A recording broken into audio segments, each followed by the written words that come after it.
mali. Toto sme Tu ešte nemali. Hej, hej. Vítajte pri našom podcaste s názvom Včely. Prečo včely? Pretože sme vo Veľkých Ulanoch. Presne tak. A symbolom Veľkých Ulán nie je nič iné ako včela a úle. Úle, úľa, úľanka. Vítajte. Vysvetlíme si tento podcast, že v akom bude koncepte. Tento podcast bude vlastne o obyvateľoch obce Veľké Ulany, aby ste mali možnosť poznať nejaké nové významné osobnosti, ktoré tu žijú, o ktorých vlastne možno, že nič neviete a sú nejakým spôsobom slávni.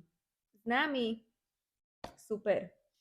Úžasný, inšpiratívny, motivujúci a hlavne sú to ľudia, ktorí sú možno vaši susedia a nemáte ani šajnu o tom, čomu sa venujú, kam chodia do práce, čo prínosné urobili pre Veľké Ulany, alebo sa plánujú ešte prejaviť.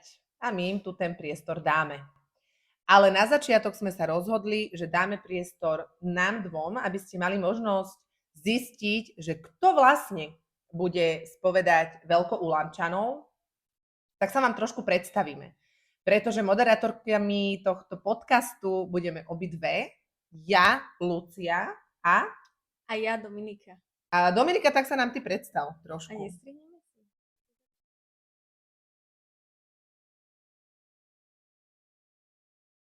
Lucia! Čokeho! Dobre, takže začínaš. Konštantína filozofa v Nitre. Ešte raz. Moment. 50 centov, tak? 50 centy. Separ. Ritus. Všetko tu ide. Tu taký hip-hop sa ide robiť. Volám sa Dominika Totová, som rodačka z Veľkých Ulán, mám 24 rokov a momentálne študujem na vysokej škole Konštantína filozofa v Nitre. Posledný rok, odbor učiteľstvo pre primárne vzdelávanie, čo znamená, že sa teším na vaše deti, nakoľko budem pôsobiť na 1. stupni základných škôl.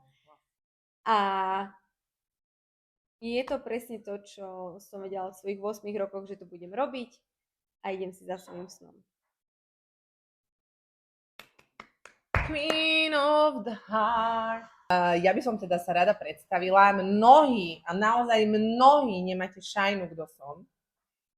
Verím, že tu nikto taký nie je. Ja som teda Lucia Špot.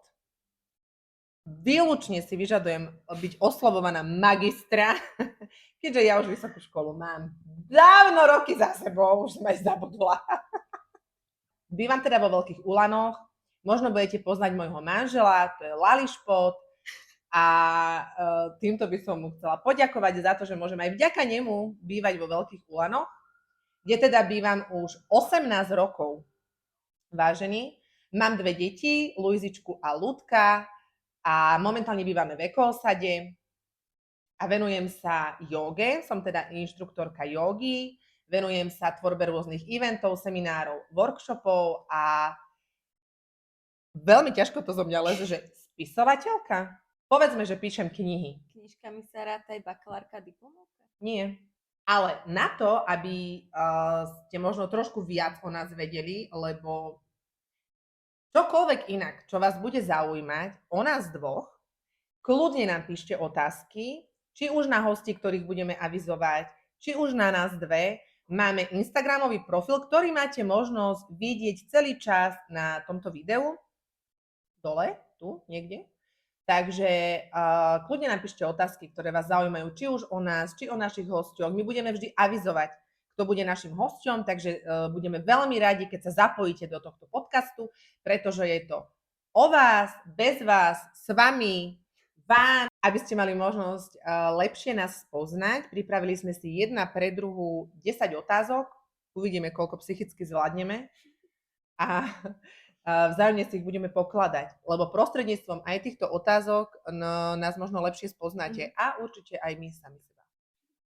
Poďme na to. Čo bol teda, Dominika, ten moment, kedy si sa rozhodla, že neodídeš do sveta, ako vy mladí to robíte a odcestovávate zo Slovenska, ale čo bol ten moment, že si hrdá Ulančanka a chceš tu naďalej pôsobiť, možno aj ako pani učiteľka budúca? Určite jeden z tých hlavných dôvodov bol ten, že tu mám celú svoju rodinu. Mám tu kamarátov, známych, a jednoducho pre mňa, nakoľko je rodina základ vo všetkom, tak nemám tendenciu nejak opúšťať ani dedinu a už vôbec nie Slovensko. Samozrejme, dovolenky sa nerátajú. Čiže zostáva, keby náhodou Pohoda. nebudem chcel odprevadiť. Nie, neboj sa. Takže Luci, moja otázka na teba znie. Čo ťa na tvojom živote momentálne najviac teší? Na mojom živote ma teší strašne veľa vecí. To, že som mama, že môžem robiť konečne to, čo ma baví, čo ma vyslovene definuje. To ma asi teší, lebo nie každý, a ja som bola jednou z nich, má možnosť robiť to, čo ho baví. Väčšinou robíme to, čo nám prináša peniaze, veľa peňazí, môžeme z toho žiť, existovať, hypotéky platiť. Takže rozhodla si sa pre povolanie pani učiteľky. Hovorí sa, že v obci je učiteľ takou prirodzenou autoritou. Vnímaš aj ty samu seba ako prirodzenú autoritu? Tak určite za bránami školy. Tak určite za bránami školy musí mať ten žiak voči učiteľovi nejaký ten postoj, že OK, tak tu je tá hranica, kedy je to pani učiteľka, ale mimo brány, však ja veľa detí som mávala aj v tábore, kde sme si normálne týkali a všetko, ale fakt akože, nie že si potrpím na to, ale skrz toho, že aj ja som mala úctu voči učiteľom a dodnes mám, že veľa učiteľov mi povedal, že však potýkajme si, proste nemám tak ten pocit, že hej, preto sa chcem začať. Takže toto očakávam aj od mojich študentov a žiakov. Nie, srandujem, ale nie Tu naozaj. taká pani magistra sa bude oslovovať. Ty, že ma nebude? Nie, srandujem. Ale nie naozaj, akože, aby bola tá hranica, taká zdravá hranica, že OK, tak tu je pani učiteľka, ktorá je kedykoľvek otvorená, akože nápomocná, kedykoľvek príďte za mnou, 090. 289 392. Dobre, moja druhá otázka, Ľudská, na teba je, že či je niečo, čím ako žena bojuješ? Čo bolo? Nemyslím si. Ja sa snažím v sebe nevytvárať boj absolútne s ničím a s nikým, pretože je to veľmi zlá energia, ktorá nikomu a ničomu nepomáha.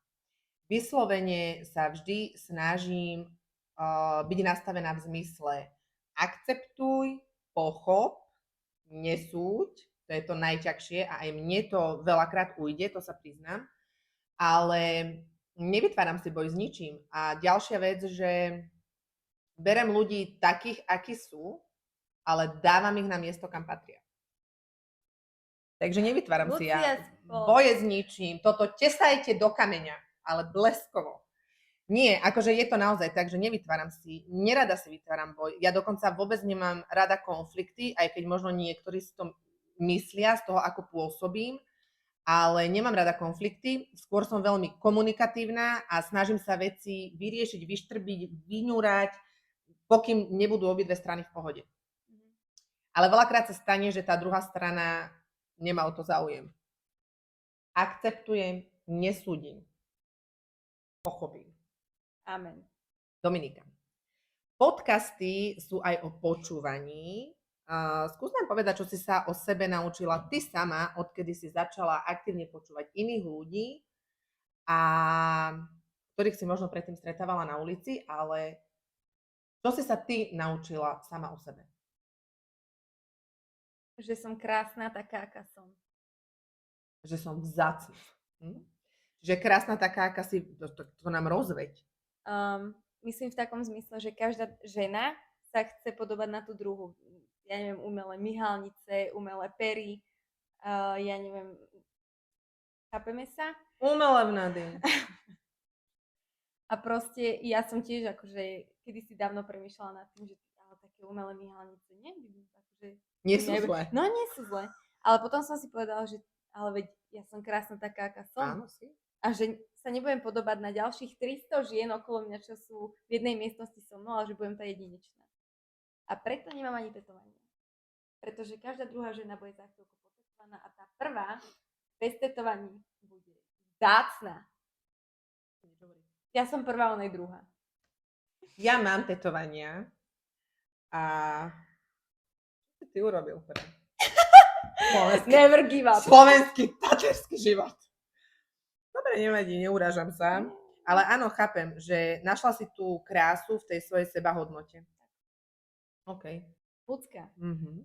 pamätáš si moment, keď si prvýkrát cítila, že yoga je viac než len cvičenie? Od prvého momentu. Od prvej sekundy, ako som začala cvičiť jogu, lebo ja som sa k joge dostala po takom vážnejšom ochorení, tak toto poviem. A v ten prvý deň, keď som sa postavila na podložku a začala som úplne prvýkrát cvičiť jogu, tak som pochopila, že tade to vedie cesta. A veľmi veľakrát sa mi stáva, že keďže joga je vlastne spojenie duše, tela a tak ďalej, nie je to šport, ktorý je hodnotený výkonom na čas alebo hod do diaľky a tak ďalej, ale je to také spojenie duše a tela a súhra toho pohybu, tak veľakrát sa stane, a je to inak úplne prirodzené, dokonca vedecky dokázané, že ľudia sa cítia nielen uvoľnení, zrelaxovaní a tak ďalej, ale veľakrát im až slzy výjdu. Pretože ty tým správnym dýchaním a tým správnym pohybom vlastne uvoľníš aj to napätie, ktoré si mala v tele z nejakej zlej situácie, zlých nejakých skúseností. A veľakrát sa to stane aj mne. A stalo sa mi to úplne prvýkrát, kedy som pochopila, že Pane Bože, veď to moje telo ešte dokáže pre tento svet niečo urobiť. Ale lebo som si myslela naozaj, že bola som na tom dosť zle a tá joga mi veľmi pomohla. Až by som povedala, že ma tak zachránila pred takým sebaopúšťaním. Takže áno. Inak tie slzy to sú pravda, lebo moja úplne prvá joga s tebou, tak záverečná šavasana bola úplne, že to všetci revu. mokrá deka a akože... Ja chcete plakať? Na moje lekcie treba chodiť.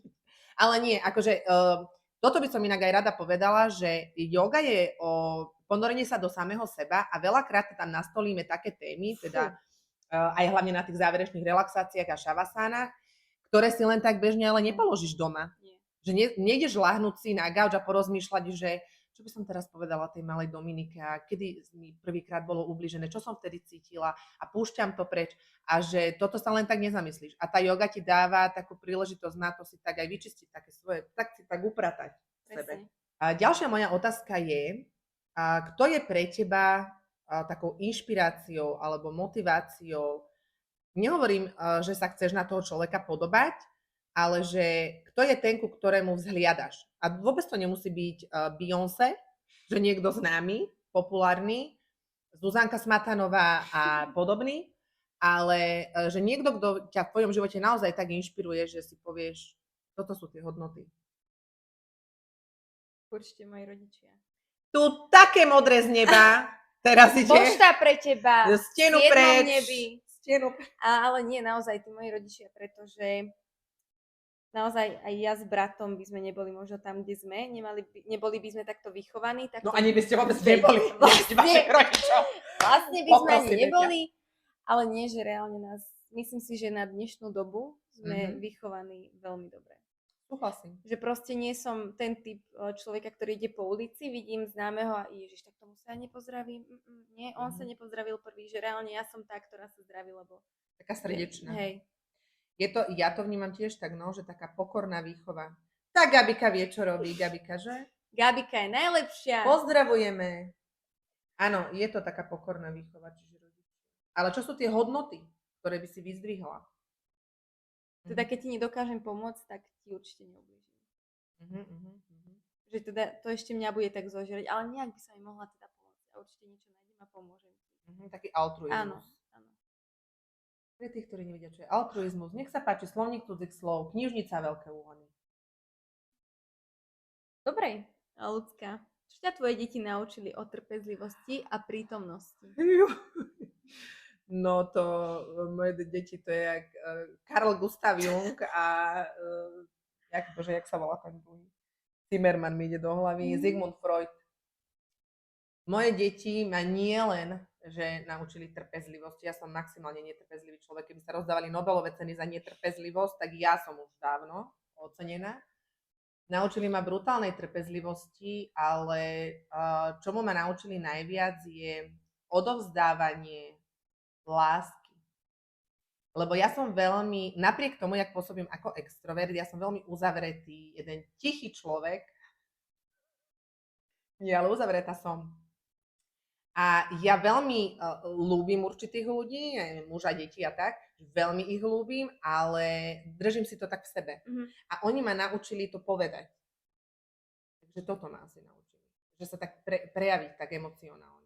Keby si mala popísať hodnoty, ktoré by mala zastávať tvoja budúca rodina. Pred chvíľou sme sa bavili o mojej reálnej, aktuálnej, súčasnej rodine, ale aké hodnoty by mala mať tvoja rodina? Rozumenie, že rodina, mama, otec, brat, Moja budúca. tvoja budúca rodina, tvoje deti, tvoj muž, čo by malo byť tou mantrou, alebo čo by malo byť tou hodnotou tej tvojej rodiny? Koľko hodnot? 5? Nie, nedala som číslo.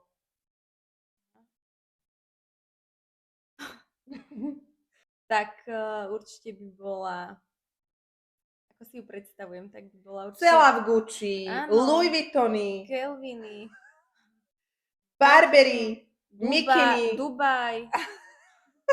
Samozrejme srandujem. byt v Dubaji. Tak určite by som chcela, aby sme ostali takými skromnými ľuďmi. Vieš, aj napriek tomu, že máme veľké srdcia, tak sme skromní. Budeme zbierky robiť. Tuto pre Totovu. Slash, nevieme jakú ešte. No.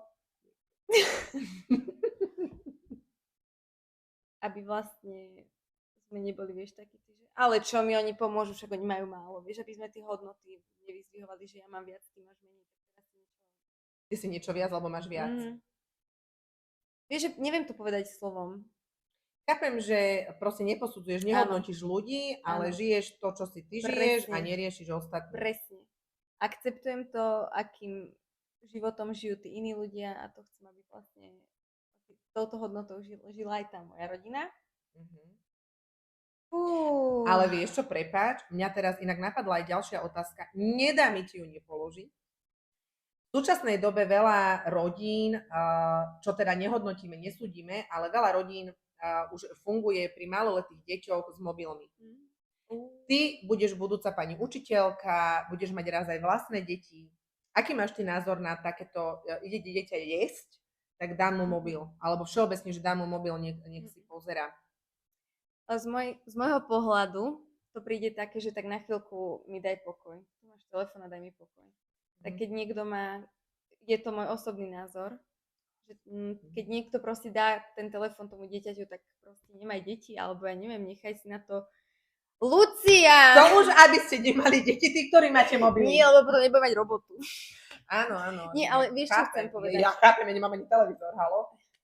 Ja aj tu vyprávam o nejakom seriáli a ona, no ja neviem, ja nemám televízor. Nemáme. My nemáme už to budú 3 roky takmer, čo nemáme televízor. No napríklad aj toto je ešte tak na zamyslenie, že čo? No a proste som taký zastanca tohto, že jednoducho, keď si už rodina, tak užívaj si tie chvíle s tou rodinou, lebo... Plete vence, melte múku, upečte si chlebík. Áno. Chyťte sa za ruky. Ale nie, chápem. A tak, vieš, len, lebo tie deti ti raz naozaj, ja to na sebe teraz cítim, že ja som vlastne od 15 rokov mimo len akože na intráku a tak. A teraz ako 24-ročná prichádzam na to, že mne ten život taký s rodinou chýba, vieš, že chcem byť s našimi čo najdlhšie, že proste v nedeľu na obed, kávička. A teraz si naozaj užívam aj to, že som dlhšie teda v Ulanoch na praxi. Takže je to také wow, že si tak môžem tráviť ten čas s tými mojimi rodičmi. So súrodencom, proste s bratom, so sesternicami, celá rodina pokope, lebo reálne cez rok na to. Stane sa aj to, že som 3 mesiace v Nitre a po 3 mesiacoch prídem domov. Takže mi to naozaj že chýba. Jak si spomenula tú Nitru, predstavila som sa ako matka 2 detí. A že som tu 18 rokov, ale vlastne nepovedala, odkiaľ som prišla, čiže z Melmaku. Viete, ten Alf, čo bol? Ty si pamätáš Alfa? Áno. Fakt? Že ma to zastihlo ťa ešte? Alf? Akože nie som taká dosť mladá. Posúďte sa mi. No nie, prišla som z Nitry. Ja som rodená. A teraz toto je tá kontroverzia. Nitranka. Nie Nitrančanka. Nitranka. Som rodená Nitranka, no. Čiže víš, nevíš, stež, nestež, nehaj tak. Povyprávať sa, porad. Padlo mydlo vedľa umývala. Ale ja som ináč nikdy takto nehovorila. Dokonca je mojou výsadou a strašne na to dbám, aj to je možno tým, že som spisovateľka. Je, že strašne som háklivá na to, keď moje deti niečo povedia nespisovne. Že na toto si dávam veľký pozor a vždy som si na to aj pozor dávala, aby som aj ja hovorila pekne spisovne a aby aj tie deti. Však lebo čo ten štúr potom tam? Áno, a hlavne Lucka, ona má so svojimi deťmi taký slovník, že Zlatko, zmanéžuj si tón hlasu a deti vedia, čo majú robiť, pričom ja sa zamýšľam, že čo majú spraviť. Áno, ale Vieš, my inak toto používame často, aj im veľa hovorím, že toto není adekvátne k tvojmu veku. Ale deti moje vedia, čo to znamená, len presne aj moja mama, keď ma počuje sa rozprávať s mojimi deťmi, tak mi hovorí, že vy máte nejaký ako porada, to nie sú manažéri, ale ja ich proste tak vnímam, že ja sa s nimi od malička tak bavím, lebo ja sa neviem inak baviť s deťmi. Toto na tebe obdivujem, byť pani učiteľka, lebo ja mať 1,4 stupeň, tak ja sa s nimi takto bavím, na manažerskej úrovni. Lebo ja sa neviem baviť s deťmi detsky. Tak a napíšeme si konsolidácia. Nech sa páči a poprosím vás, končatiny dvíhať, keď sa chcete prihlásiť. Nie, ja neviem sa baviť s deťmi detsky. Hej, na ich úrovni.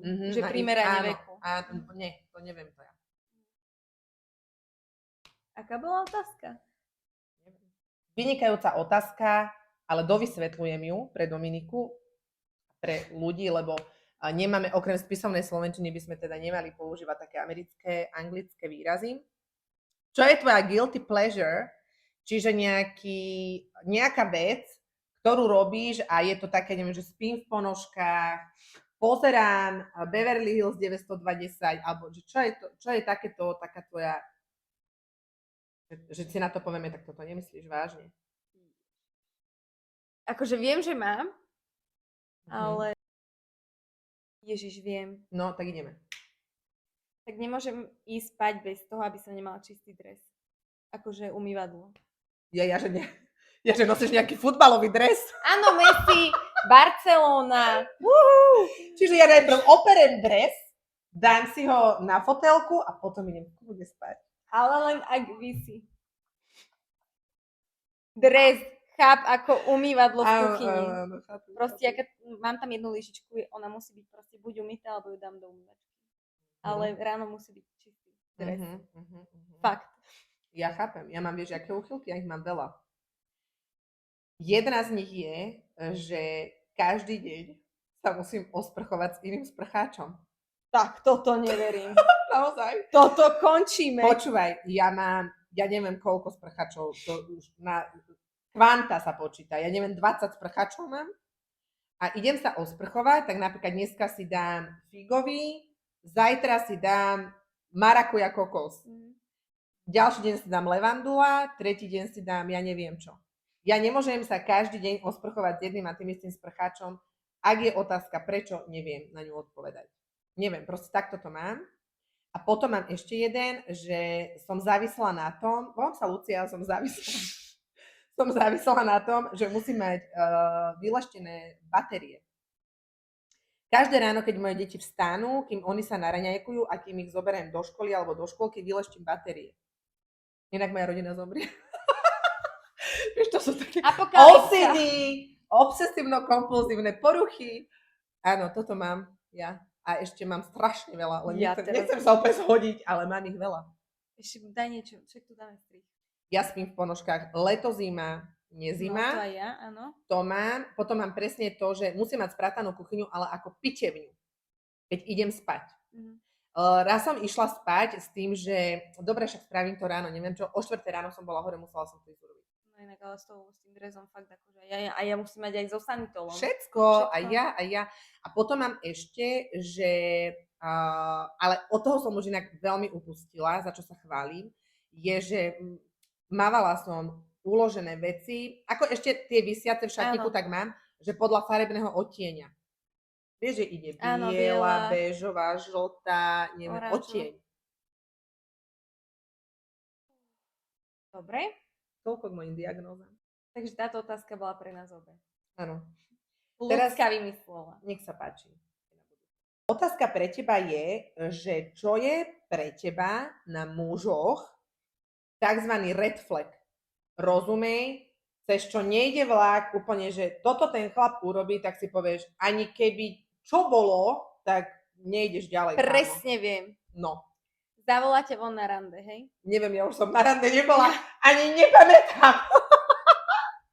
No, No a proste zavoláte von na rande A nedojde. a spýta sa, že a platíš? kam ideme? Kámo, tak tvojej mamky do obývačky asi nie. Reálne. Toto sa deje teraz u Toto mladých? sa reálne Toto sa deje. u mladých deje. Však keď ma zavolá von, tak hádam má so mnou plány, kam ideme, No nie? dobré, ale on ti nenapíše predtým, že Nie, čau nie. Dominika, ideme do knižnice, do hvezdárne, Do galérie. do Galérie Slovenskej národnej. Nie. A čo ti povie, že no, ideme von? dnešní chlapci, čest výnimka, oni proste ti napíšu, že poď ideme von. Počkaj, ale tuto sa pristavme teraz, toto ma fakt reálne zaujíma. Ale ja by som sa ho všelijako opýtala, kam von, lebo ja sa adekvátne k tomu potrebujem obliec. Áno. Nie, že on ma zoberie na hokejový zápas a ja poviem v šteklách a minišatách. To je jedna vec. Ale druhá vec je tá, že sa aj spýtaš, lenže nedostaneš odpoveď. To bude prekvapko. Kamuky. Ty nastúpiš do auta, že a kam teda ideme? Vieš, a Neviem. dá ti túto otázku. Tak tvojej maminke do obývačky na kávu asi nie. Toto nemyslíš vážne, že toto sa Toto deje je taký teraz red medzi mladými. A ďalší red flag? Čo sa tam deje? No. A ďalší red flag je proste, keď nemá zmysel pre humor, podľa mňa. Ale Že taký, je ale nie, počkaj, ale taký, že je taký suchár. ale už vidíš, keď si píše, že nejdeš von. No, to je pravda. Preto si s takým nepíšem. Nepíšte jej. A jak ste suchári? Ja vás poprosím na struhanku sa pomleť. To túto Dominike nepíšte. Ale toto si ma inak fakt normálne, že si mi odletel mi dekel. Tak to si ma Dominika naozaj veľmi prekvapila, až šokovala. No, každopádne takýmto šokujúcim zistením by sme aj mohli uzavrieť tento prvý diel. A čo nás čaká na budúce? Na budúce nás čaká diel, kedy už budeme mať vlastne konkrétneho hostia, ktorému budeme klásť my otázky rôzneho typu. Nebudú to len také, že obľúbená farba, nedeľňajší obed, najobľúbenejšie jedlo, bla bla bla. Nie. Budeme pichlavé jak včely. A kto bude tým našim ďalším hosťom, to sa určite dozviete včas na našom Instagrame, ktorý tu máte možnosť celý čas vidieť vo videu a budeme radi, keď nám dáte follow a dokonca, keď sa do nášho podcastu aktívne zapojíte a kľudne nám môžete posielať otázky na toho hostia aj vy. Určite mu ich radi položíme. A samozrejme, pokiaľ máte vy tip na niekoho, kto by chcel byť hosťom v našom podcaste Ulanskom, tak nám určite napíšte. Na Instagram? Dáme, že na Instagram. Korešpondenčný listok nech pošlu. Na Instagram nám napíšte. Akože mám 24 rokov, ale prvýkrát počujem toto slovo. Dobre, nie prvýkrát, ale čo si povedal? Ty nevieš, čo je korešpondenčný listok? Niečo ako paragon? Martin Nikodým sa obracia v kresle. To bolo, veľká éra korešpondenčných listkov. Pre tých, ktorí si toho viac pamätajú, tak určite viete. A pre tých mladých...